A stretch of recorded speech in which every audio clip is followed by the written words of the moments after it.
Dave and Neil, welcome to Little Podcast That Could. It's great to have you here today.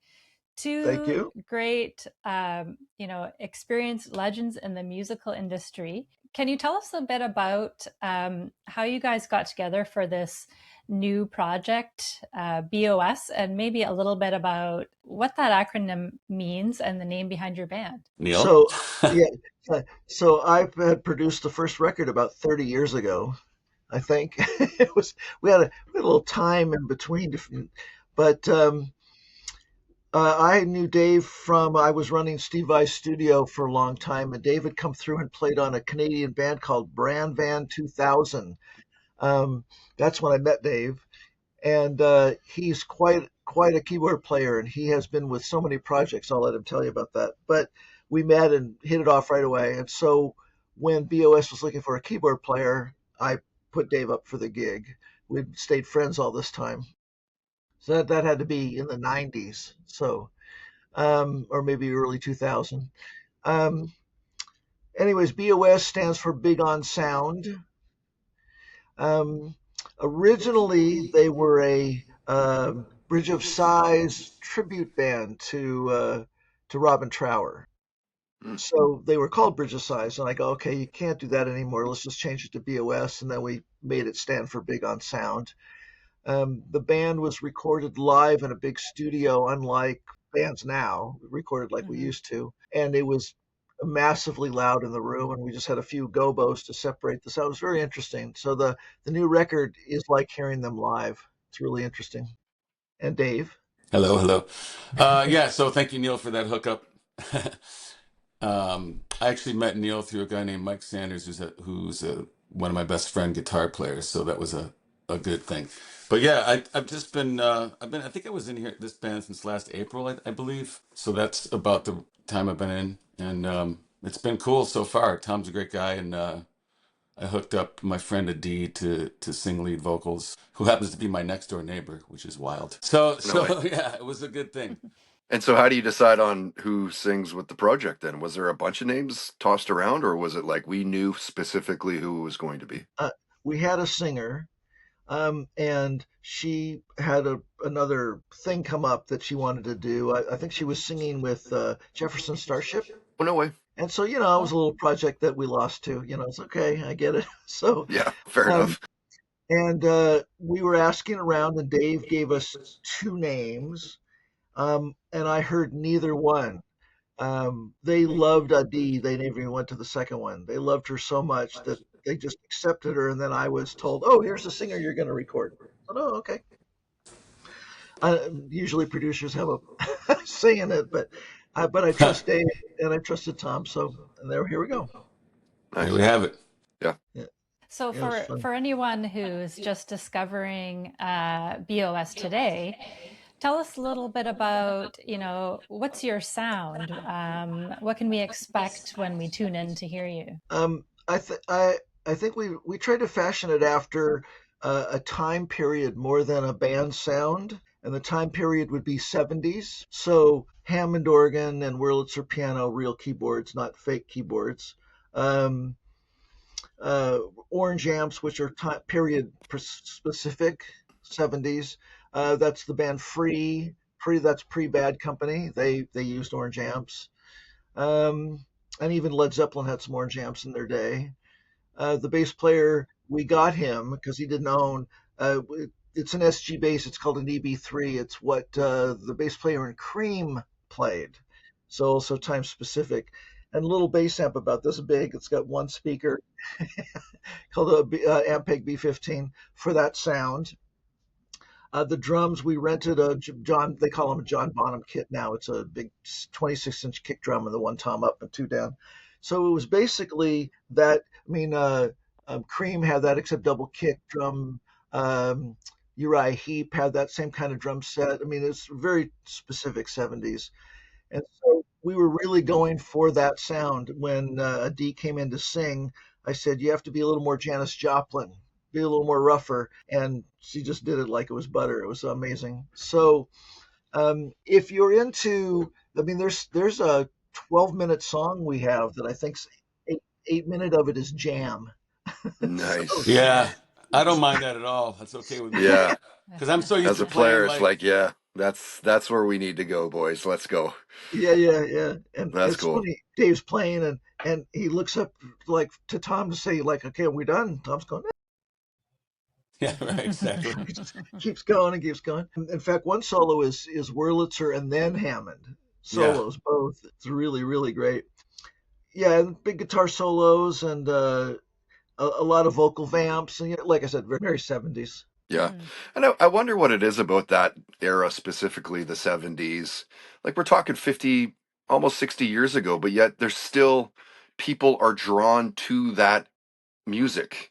Yeah, Like, and yeah, it's not just because of, there was no Pro Tools. They had crafted their songs to such a degree that it's unmistakably the best era of music. And like, why is that, do you think? Why have we not, as the human population and musicians along the way, like, yeah. why is today's music not as good as the 70s or the 80s? Why is that? Well, I have a theory. I'll see if Dave agrees with me. You go first. In the 70s, bands were signed and then they were allowed to do 3 albums to develop. And those days are just gone. Led Zeppelin's first record wasn't Stairway to Heaven, you No, know, that's Right. and so they really grew and grew and even changed producers. I mean, well, engineers, because I guess Jimmy produced it. But bands were signed. Cream's first record wasn't their third record, wasn't Disraeli Gears. I mean, you get better as you play as a band, of course. And nowadays, if you don't have, following on the first record, you're dust. yeah, It, it's Yeah, there's terrible. And no chance to develop.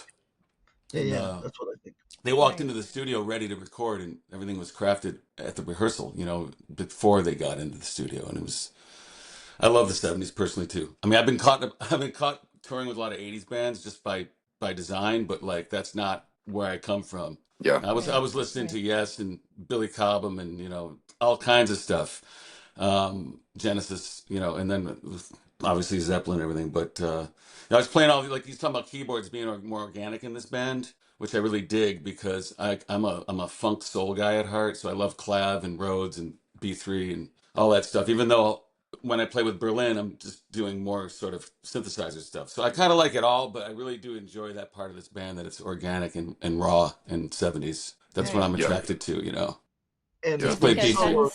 solos, tends? that's that way. I mean, it's Yeah. freedom. Yeah. There's Yeah. just freedom when he plays. It's I don't not get to like, do that with hey, a lot of do people. it. Yeah. So it's cool. yeah. So, do you tend to lean more towards a progressive rock sound, like you mentioned, Yes, and a couple of others that seem a little I bit mean, more maybe progressive? there's so many bands I love. I love so many things. I mean, that was just the band I thought of when I was thinking of 70s. But Right. like, Yeah. there's a lot of the Tubes. I love the Tubes, but they were Mm. also 80s. But like, Yeah. I just like music that was very crafted, very creatively, and well thought out. Like you said, back then, bands had time to develop. Right now it's like you said, if you don't have enough followers, you're not going to get anywhere. So there's no time for these artists to develop today. So that's Right. kind of why I think I love the 70s so much because the albums were badass. And, my Yeah. older brothers and sisters were the ones that got me into that music. So, because I was the young kid, and my second oldest sibling is 7 years older. So I was like the unexpected number seven that wasn't supposed to happen. So I was going through the crates listening to all these albums, and that's how I got into it. Mm. And I was born in '73, so I wasn't No, listening. Right.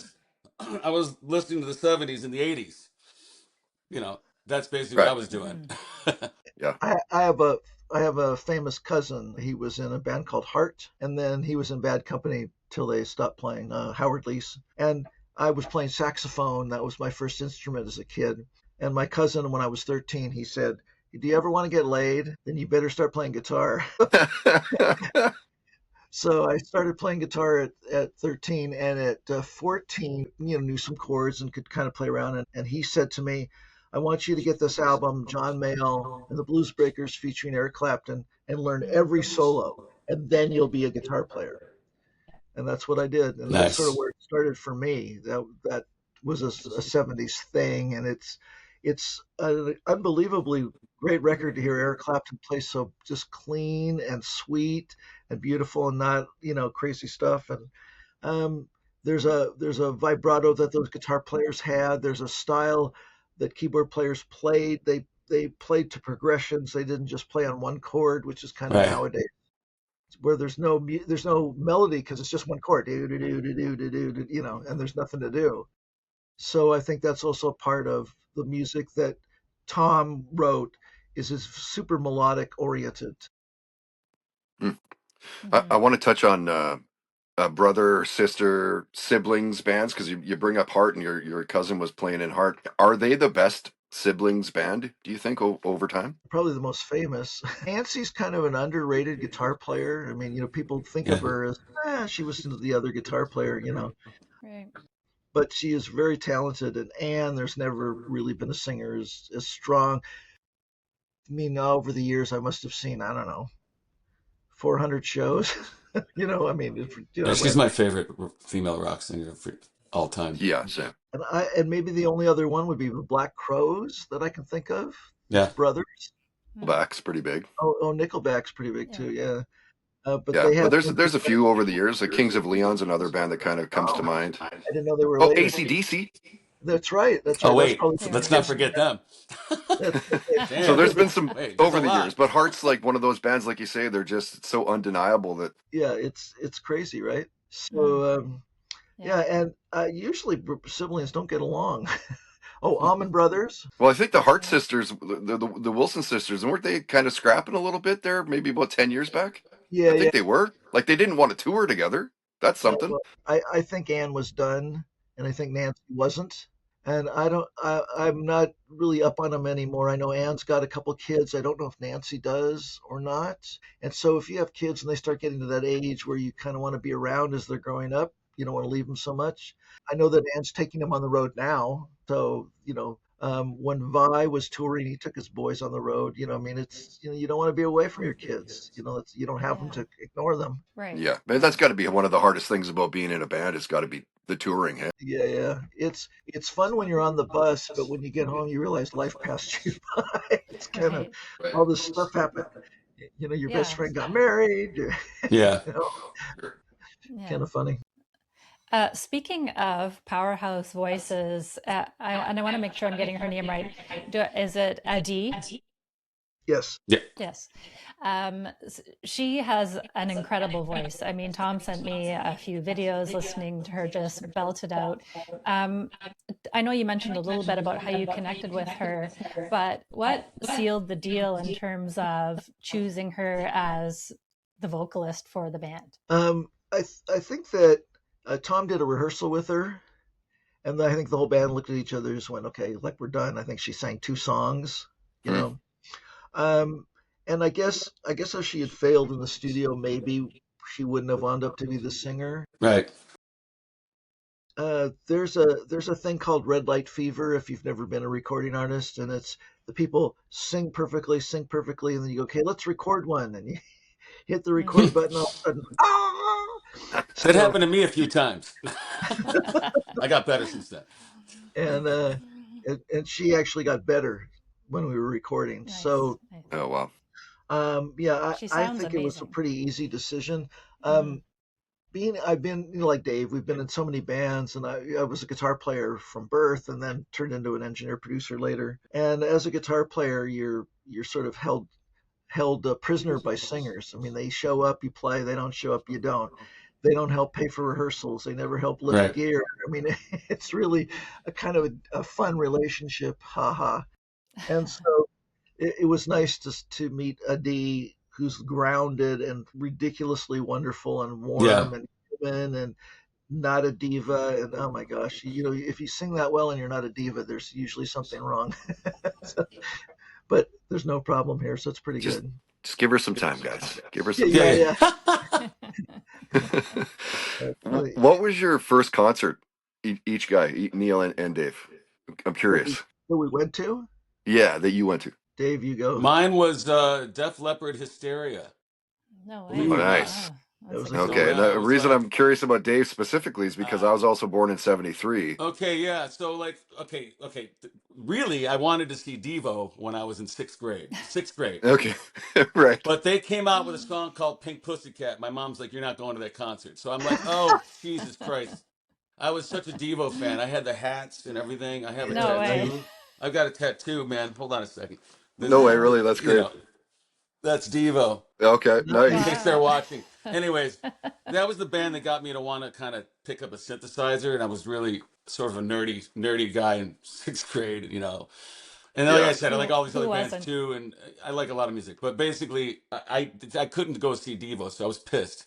because of the Pink Pussycat. So I guess I should be lucky. Feel fortunate that my mom let me go to see Doctor Hook with the Freaking at the Freakers Ball. Yeah, Wow. Is that what Nice. you're trying to tell me? yeah, man. Yeah, but like I got into playing piano, and I was always just practicing so hard. I got so into the piano. I didn't see a concert till Hysteria, and that was in high school. I think I was freshman, maybe. Does that sound about right? Yeah, but that was in the round. I mean, I just remember that vividly. And who Weed was the everywhere. band that opened that show up? Can you remember who opened? I do not remember. Tell me. I don't Don't know. This was know. in I don't Buffalo know. Memorial Auditorium at the time. Mm. So I'm from Wow. Buffalo, New York. So And what stands out from that night? Like what specifically do you remember the highlights? I just remember them all disappearing from the stage when the guy was taking a guitar solo, and then I found out in an interview later what was really happening under the stage. I won't say anymore. Sure. Yeah.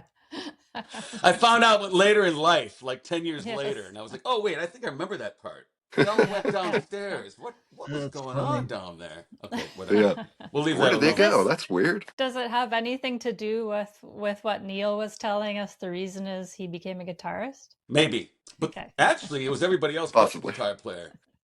And you know what? Ironically, I have an album called Connect, which is my first solo album, and it shows me on the piano with a half-naked girl embracing me, and that was my retort to the guitar Right. players of So the world. So so there's there, parents around the world that are like, you're not going to see that guy. right. That's right. No Ever. Yeah. chance.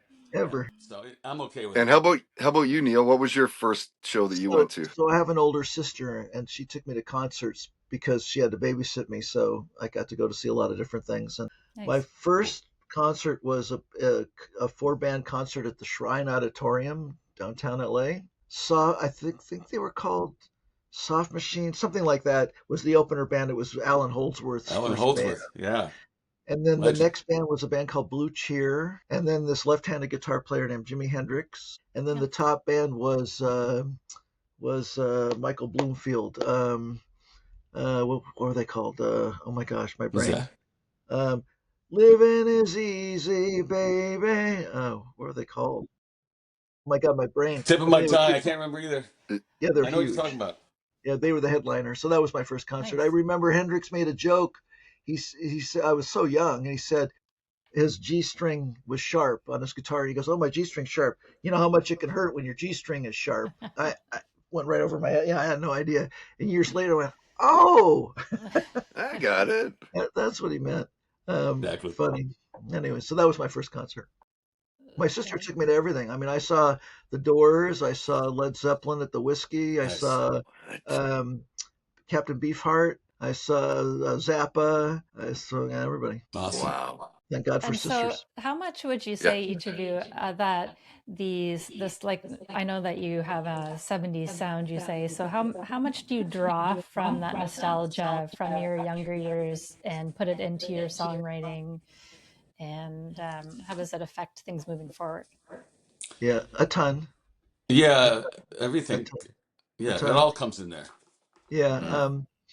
Uh, if you go on YouTube and watch an old free videos, Hmm. that that's sort of when you see it and hear it, you go, oh, okay, that's B.O.S. I mean, I get it. Right. And there's a ration of bands right now that are trying to sound like Led Zeppelin, Right. Hmm. a bunch of them. And they got the singer that's like, big head of hair, no shirt, or it's open, skinny as hell, all looking like Robert Plant. They all Hmm. sing like that. The guitar has that sound that's a little cleaner, like the Jimmy Page of early days. And it's a nice tribute, but they're not writing originals. They're writing songs that Led Zeppelin wouldn't have put out because they weren't good enough, I think. That's my opinion. Sorry, guys. But, Jimmy Page is a one of a kind. I mean, really, Yeah. he wrote songs and arranged them, and then uh, Paul Jones with the keyboard parts that he came Yeah. up with. It's a ridiculous Loved him. project, Yeah. and that's kind of hard to reproduce. It would be like trying to do Beatle type songs and not having Right. Paul in your band. Right. I mean, Right. You know, Yeah. I mean, So, how many so people on wrote that yesterday? note, if you were putting together a super group, who would be in it? Dave. Uh, I mean, do they have to be alive now?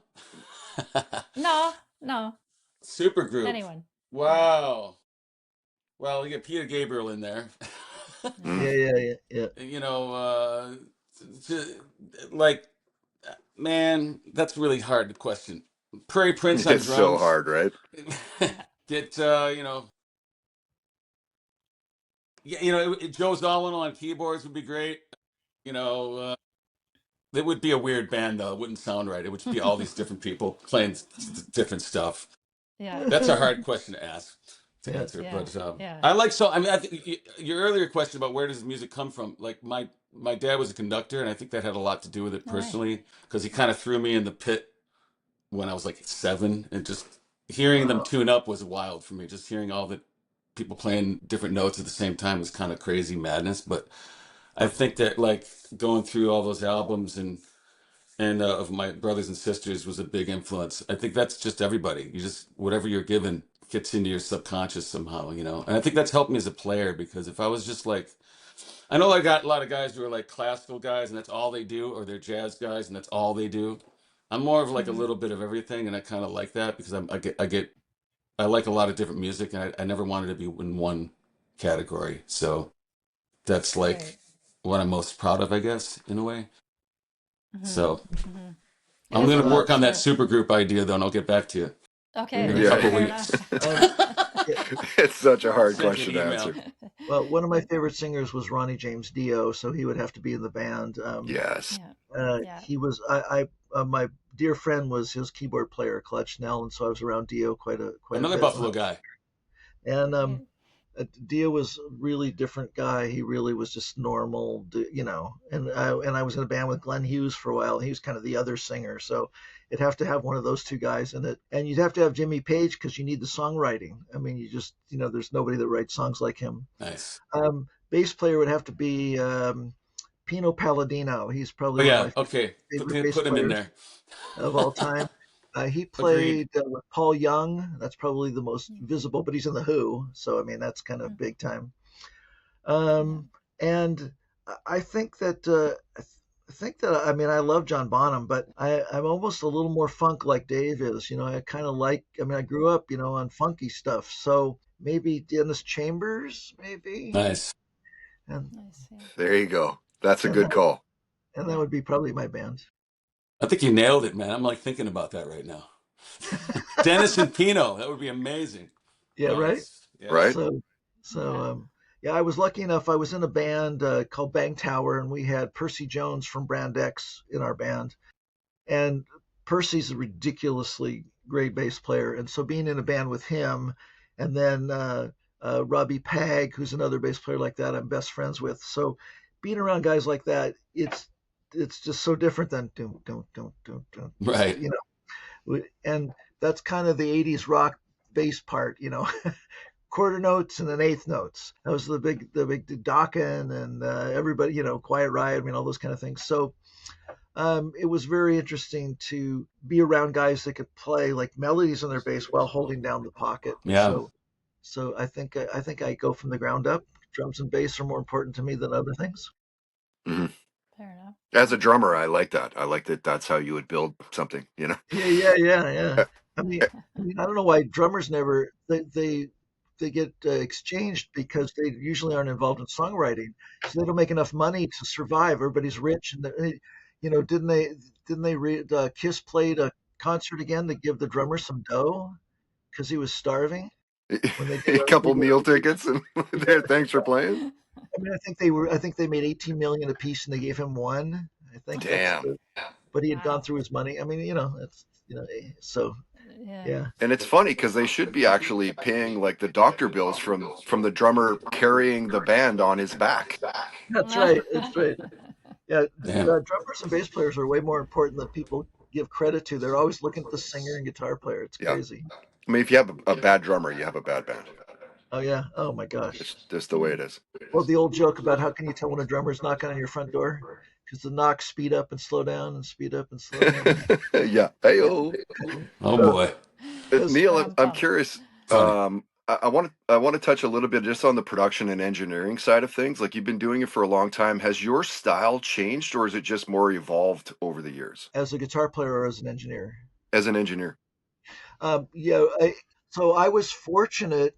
So I was in a house band at a place called Gazzari's on the Sunset Strip years ago, and the doorman was a guy named Greg Ladani, who turned out to be Toto's engineer and Jackson Brown's engineer. And he called me one day and he said, "You know, you're getting older. You need to learn to be on this side of the glass because you're not going to always be able to stay on that side." So thank God for friends. So he taught me how to basically engineer. And then Dusty Wakeman, who was Dwight Yoakam's engineer, was a friend of mine. We worked at a music store together. Between my record deals, I met him, and he taught me how to record all acoustic instruments and all that. What's happened for me is that I think I was evolving, and then all of a sudden there's this resurgence of natural acoustic instruments again. So I'm kind of like back where I started again, acoustic guitars and drums. Everybody talks about how miking drums are hard. That was kind of the first thing I learned how to do was mic up big drums. Mm, So, I mean, I've recorded Virgil Donati, I've recorded Mike Mangini. I mean, those are pretty big drum sets. Terry Bozzio. I mean, it's yeah. Wow. ridiculous. So I think I've gone full circle, but music does change. How much reverb's on the snare drums is one of the big telltales. In the 80s, it was huge, and then the 90s, it went away, and the 2000s, it came back. And now it's kind of medium, but that's kind of the biggest thing that changes in all those mixes, whether you hear or whether you hear dink, Hmm. Yeah. and then of course the Devo had the electronic drums. They were famous for that. So, and there's some electronic drums coming back too. It's well, Def Leppard, the guy has to play electronic Right. drums Right. Right. because of his arm. So, um, Yeah. yeah, Well, they say everything kind of comes in full circle every now and then. Fashion, music, all kinds of trends. yeah, it Um, does. Guys, can you tell us a little bit about your band's creative process? Like, how do things come together, say, from beginning to end of a project? Um, Tom has a song that's usually not completed, and Okay. Right. Let me jam and on it. yeah, yeah, Okay. and he lives in L.A. and I live in Vegas, and he comes. I have a studio. Well, I'm sitting in my mixing room. Over here is about $300,000 worth of hardware. That'll Um, Yeah. do it. Yeah. yeah. Anyways, so Tom comes out and we flush out the song, not solos, not extended parts, but verse, pre-chorus, chorus.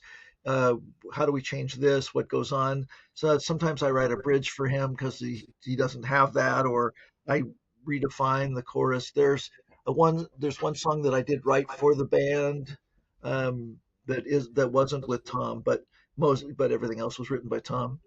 And once it's flushed, then Tom has rehearsal and they go to town. And Nice. so like the old days, bands jam out songs and figure out, oh, this needs to be shorter, that needs to be longer. Sure. Mm, Um, Dave, can you do a fill before the second verse? That kind of thing. You go, we Yeah. need something. right. And I don't see bands treating music like it's a vehicle anymore. I think they just go, we've got to get on the radio, we got to get a hit, we got to, Right. Yeah. make some money. It's kind of the wrong way to make music, I think. Right. Yeah. Agreed. Of course it is. Hmm. Trying too hard to get somewhere that you want to be, and focusing on that rather than focusing on the music. Is that what you're seeing happening more? Yeah, Yeah. my band had opened up for Manfred Mann, and we played our first gig was at the Roxy with them, and we did two sets. And my keyboard player had red hair, mine was curly, his was straight. But anyways, after the second show, this really hot woman comes backstage and she's all over me. Oh my God, you're the greatest musician on this. I said, okay, okay, yeah. Oh my God, you play like it was on and on and on. Finally, she says, "You're the best keyboard player I've ever heard." So then I went, okay, I'm grounded. Okay, I get it. Okay, Oh, he's man. over there. He's over there. It's the other Like, guy. damn, wrong guy. He's the straight one, not the curly one. Yeah, yeah. So, um, yeah. That's awesome. So I think that changed my whole trajectory. I think that I went, okay, fame is not going to be why I'm in this. This is going Right. to be for the love of music. Yeah, Right, Same right. here. yeah, well said. And so how does, speaking of fans, how have the audiences changed from your earlier days performing to audiences now? Do you see a difference, or is it the same kind of fan that you see out there? Dave's touring more than me, I so mean, I've been lucky with just slipping into situations that were lucrative for me as far as touring. So, Hmm. but obviously the audiences are different based on the band. I mean, I started off with Goo Goo Dolls was like my first like big quote unquote tour, that was 99. So, I mean, the age, back then I was 26 and the group, the age range was 9 to 50 because Mm. they had such a wide range of fans. They did Disney movies, but they also did big hits. So they had ACC plus a Disney movie. So it's like, okay, well, that's a huge swath of people. But then I got into like, playing with English Beat, and I was with Glenn Hughes for a minute, same guy that Neil played with, and so that's an older crowd. But these days, I'm playing with Berlin and Wang Chung, and I'm seeing a lot of kids show up because they're hearing a lot of they're getting back into synth pop again from newer bands, so they're doing their research, so they're coming out to see the older bands. So I'm seeing like at a Berlin show, I'll see like a 20-year-old and a 65-year-old. So I Hmm. think it's Right. pretty healthy. I don't, I think I had a wild experience. I was doing a cover of ELO, "Don't Bring Me Down" in a bar full of 20-year-olds, and I had to read the lyrics off a sheet, and all these kids were singing the lyrics verbatim, and there's like six No verses in way. that song, and they Yeah. were all singing it like a chant. I'm like, how do these kids know this song that was written before they were born? So they're getting like lyric videos on YouTube. It's a whole Hmm. different thing now. Like it's Right. kind of cool in my opinion that kids are getting into this older music. Hmm. Uh it's evolving. I can't really answer it with a blanket statement. It's evolving, but there's definitely Well, kids I in the think what audience. partially what it is that a lot of these songs are being found on TikTok or, just portions of songs.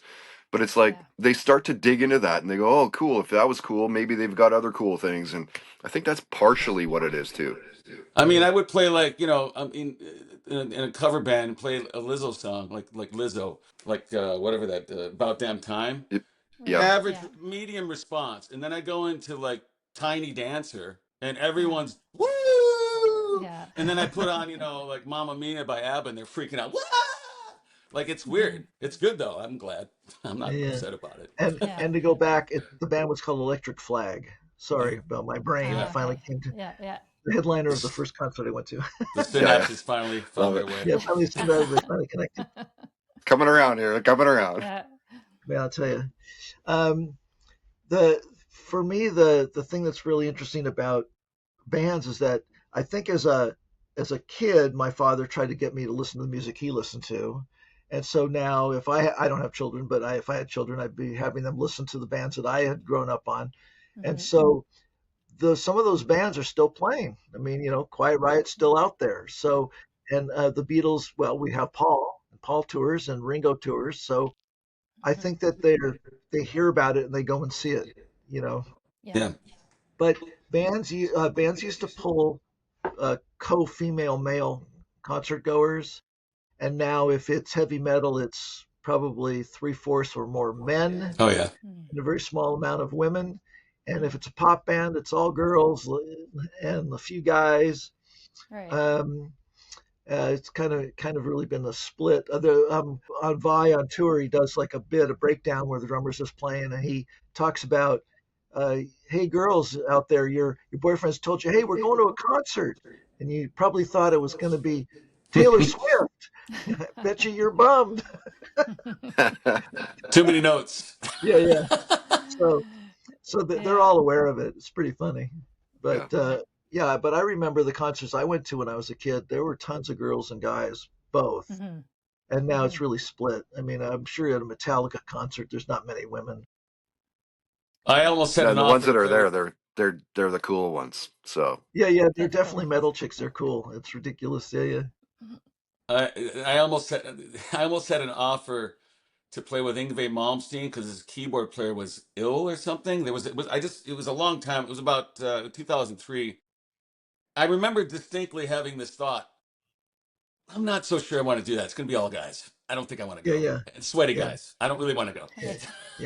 yeah. Yeah, So it's a I was lot of happy fun. I didn't get that particular tour. So Yeah, yeah, Right.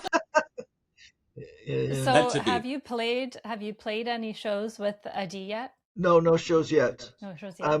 We just finished the record. Um, the other singer had sung all the records, so we had to go back in and re-sing with a D.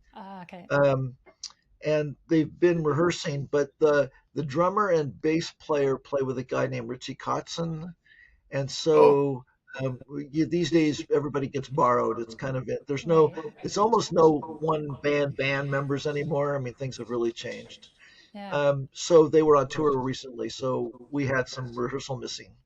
Right. But now I think they're starting with around the 20, well, no, in February, right? Early February, they start rehearsing again. And so they're going to rehearse for some shows. I think they're going to do a show at the Whiskey first, just to get their And Okay. feet wet.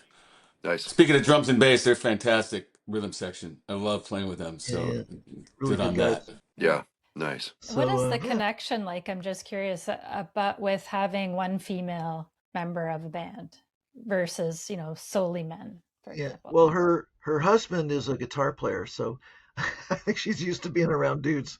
Yeah. Um, Yeah. Tom is married. The two boys are around other musicians like Richie, who's married and stuff. I think Hmm. they're nice, they're kind. Dave has been around females his I whole life. mean, I'm You know, used to having a female singer. They're usually pretty yeah, badass and they're used to it. And Terry Hmm. Nunn is a Hmm. good example. Bree Curry is another good example. They're all warriors, Right. in their own way. yeah. They can Hmm. they And can I handle the think yeah, I think that a singer that's a pro is a singer that's a pro, whether it's Right. female or yeah. male. Yeah. Yeah. Um, one thing that's really changed is there's now actually bands with one female guitar player, Right. like Hmm. Alice Cooper or whatever. And so, Right. and those women have to really step up because there's a lot, it used to be, Yeah. singing is one thing, but guitar playing, that's another thing. Yeah. And Yeah. Hmm. they get treated harshly. It's sad. There's some. I mean, Jennifer Batten can outplay probably 90% of the guys in the world. I mean, there's tons of women that can play. So I think it's getting better. But they've learned a battle of being the only female in a band. I think I have they to. I can't resist a retort here. I have a band that I formed of all females, and I'm the only guy. So there you go. There you go. I'm Oh, Yeah. I'm the front. I'm doing the Robert Palmer thing, and I have a band of yeah, females. Nice. They're all Nice. really they're all they're all better than me as musicians. I mean, I surround myself with people that are better, yeah. and right. they're all like tough, man. They That's kick the my old story. ass. They always be in a band where you're the worst player because then Yep. they're going to be unbelievable. Yeah. Yeah.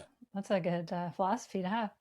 Tell us a little bit about. You mentioned you're heading back in to record this month sometime. Tell us about what's coming up in the near future that we'll be able to see from B.O.S. We're starting on the third record. Can you imagine? Well, Wow. So the theory is that most bands work on an album for a year or more. They get signed, they go out and tour, and then while they're touring, somebody goes, "Oh, by the way, you're going to start recording your record next month." They go, "No songs." Yeah. And so then they have to either hunt for people, songwriters, Diane Warren and people like that are professional songwriters, or they have to scramble and then it's never as good. So we decided that we would give ourselves a year to write songs. So we're actually going in to record two songs that have already been written that'll be for that record. Um, and then we'll continue through the year while they're touring and then come back, continue recording. I'm opening up a studio, and we had some building problem. We bought a building, and we had some building problems, foundational problems, because I was supposed to be open by the end of the year, and I was going to record the record in my studio. So now it looks like it'll be maybe February or March of next year, and so they still may wind up recording there, but right. that was what's life happens when you're busy Yep. making plans. That's right. Yep. That's right. Where would you suggest that someone start listening to B.O.S? Like, what song would you recommend to somebody, to a new listener? Well, they've only released one song off the new record called Ice Cream Cone. Yes. Yep. My favorite song off the other record, the first record years ago, is called Little Brother. The bass player wrote it about his brother who died. It's a beautiful song, like a heavy power ballad. Okay. but they're going to be releasing another song next month, and then I think the album drops in March. Mm-hmm. But Through Your Eyes is one of my favorite songs on the new record. Dave, do you have a favorite song? I think that's one of them. I'm relatively new to the project as far as live, so I'm, because I wasn't really on the record. I was on one song, and that's on this new record, and there'll be more. But I think Through Your Eyes is probably one of my favorites. And And it's a longer song. I think it's 12 I like minutes. the long songs. Yeah. I'm paid to solo, man. That's right. Not really, but I like the longer ones. But Ice Cream Cone is what they had decided was a good opener, good to start with. It's pretty representative of the band. Yeah. And the next single is a big quiet hush hush. Everybody's telling me to shut up, don't talk about it. It is a cover tune that you wouldn't expect a rock band to do, and definitely not a rock version of it. It's Sure. not a rock song. So that's going to be the next single. So Nice hook, nice tease. We're sticking around. We're going to find out what it is. Yeah. I like that. We're sticking around for sure. So where's the best place that we can keep up with B.O.S. to find out what's coming up in the future? I think they've got a website. They're definitely busy on Spotify. Tom is very supportive of other bands on Spotify. I think that's part of creating a community that has not been heard of in a while. Right. I remember bands being upset in the 80s. If you got a record deal, they'd be upset like you got their record deal. It's like, dude, I didn't get your deal. I got my deal. You still have a deal to get. Right. And now you see friends, people that have come up together, they know each other. They've known each other prior to being in famous bands. And so, in fact, Frankie Bonelli, the drummer from Quiet Riot, who unfortunately passed away, when their bass player left, he called Rudy Sarzo, his old buddy, that they were in bands together years prior to that.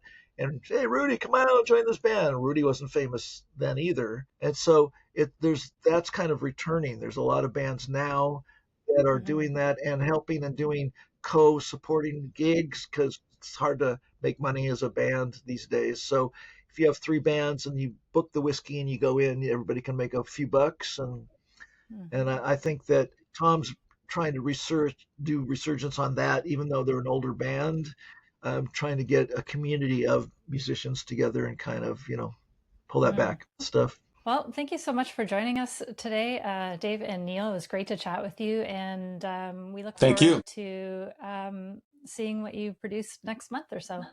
Yeah. Thank you. Nice to meet you all. Nice to meet you guys. Thank you so much. Right on. Likewise. All righty.